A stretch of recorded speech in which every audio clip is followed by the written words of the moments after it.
Saya pertama ingin menjelaskan terkait anggaran. Secara Undang-Undang APBN, anggaran Badan Gizi 71 triliun, tidak lebih.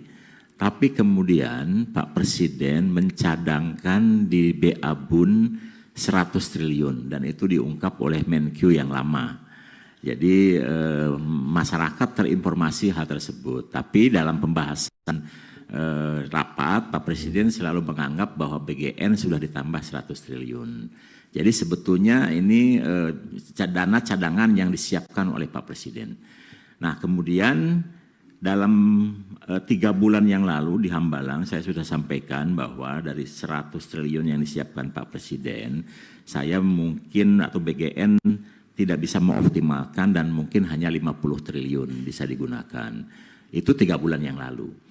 Tapi ketika terjadi pergantian Menkyu dan kita melihat progres yang ada di BGN yang 50 triliun itu baru bisa kita gunakan kalau percepatan terjadi mulai bulan Oktober, selambat-lambatnya November. Tapi dalam kenyataannya kita melihat bahwa percepatan baru akan bisa terjadi di Desember. Jadi kami kemarin sudah menyampaikan ke Pak Presiden bahwa Badan Gizi Nasional sepulang beliau dari New York kami mengatakan bahwa kami tidak bisa menyerap yang 100 triliun, kami hanya mungkin bisa menyerap tambahan sampai 28 sampai 29 triliun. Oleh sebab itu Pak Presiden menangkap bahwa uang yang beliau siapkan itu bisa digunakan untuk kegiatan lainnya. Itu sebetulnya pernyataan yang ada terkait dengan anggaran.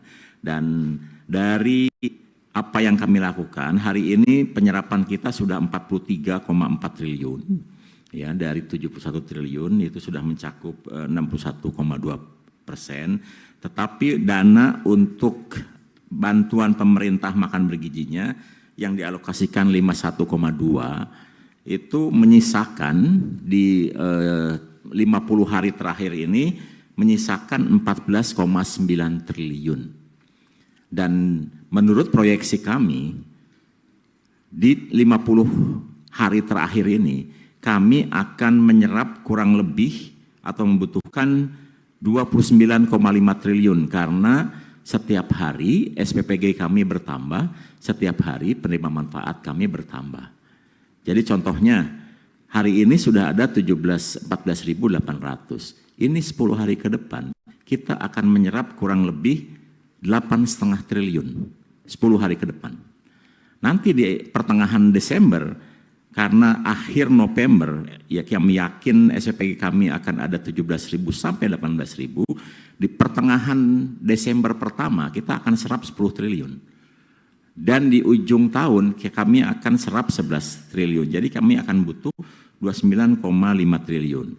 Nah, dana yang ada yang sekarang masih dibintangi adalah dana untuk pembangunan SPPG yang 1542 yang baru sebagian dicairkan. Itu masih diblokir kurang lebih 3,5 atau 3,6 triliun yang sudah kami ajukan untuk optimalisasi membiayai pembangunan SPPG terpencil yang kami rencanakan dan kami sudah buat Satgas identifikasi dengan Satgas Pemda yang sudah terverifikasi ada 8.218. Dan untuk pembangunan SPPG terpencil ini, kalau 6.000 saja bisa tercapai, maka kami butuh 18 triliun.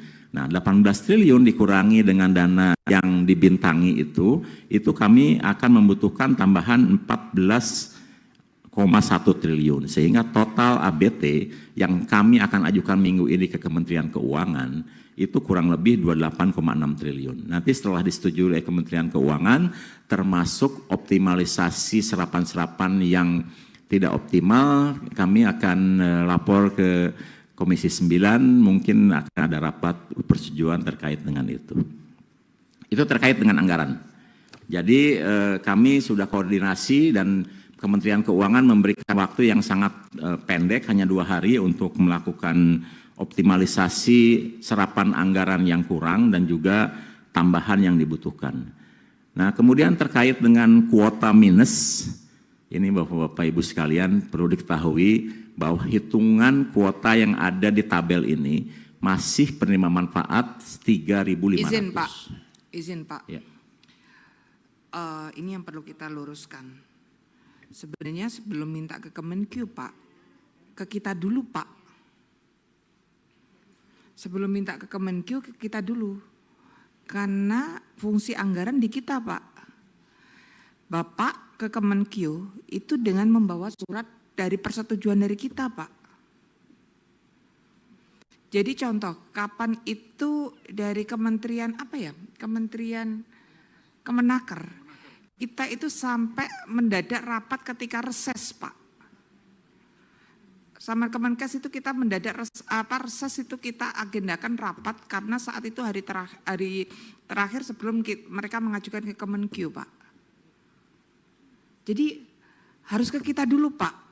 Nah, ini kayaknya Pak Dadang harus ada dari tim yang tahu betul proses seperti ini Pak. Ini harus ke kita dulu Pak. Harusnya kalau Bapak mau mengajukan ini, hari ini bisa Bapak bilang ke tim kita bahwa salah satu agendanya adalah pengajuan persetujuan penambahan anggaran. Begitu. Mekanismenya seperti itu, pengajuan penambahan anggaran di sini, baru dari sini kita sepakati baru ke Kemenkyu Pak. Begitu Pak, jadi bukan kebalik Pak. Bukan kita hanya bagian menyetujui baru ke nanti dari Kemenkyu pasti akan akan ditanya ke sini Pak. Begitu Pak Dadang. Ya izin, kami khawatir justru nanti ditolak kalau tidak ada persetujuan dari Komisi 9 Bapak mengajukan anggaran tambahan. Ini saya mempertanyakan ini justru tim dari Rorennya gimana ya? Nggak mengerti pembahasan mekanisme anggaran negara nih kayaknya nih. Gitu loh. Jadi harusnya minta persetujuan dulu dari kami, baru Bapak mengajukan ke Kementerian Keuangan begitu. Itu alur yang benar, harusnya seperti itu Pak. Jadi ya mungkin aja asal disepakati oleh Bapak Ibu anggota, kalau memang hari ini Bapak mau nyatakan meminta persetujuan kepada Komisi 9, mungkin bisa kami buatkan kesimpulannya seperti itu. Tapi tentu saya harus membahas dulu dengan Bapak Ibu anggota. Tidak bisa karena di surat undangan. Judul agendanya berbeda. Agendanya tidak ada. Kita agenda untuk membahas soal ini karena itu harus ada agendanya dan juga selaras dengan kesimpulannya. Baik, kalau gitu nanti kami ajukan permintaan untuk pengajuan. Baiknya seperti itu. Saya kira kita ajukan segera. Sepulang dari sini kita menulis surat ke Komisi 9 untuk pengajuan anggaran. Agar minggu ini kita juga bisa membahas terkait dengan itu. Mudah-mudahan difasilitasi oleh Komisi 9.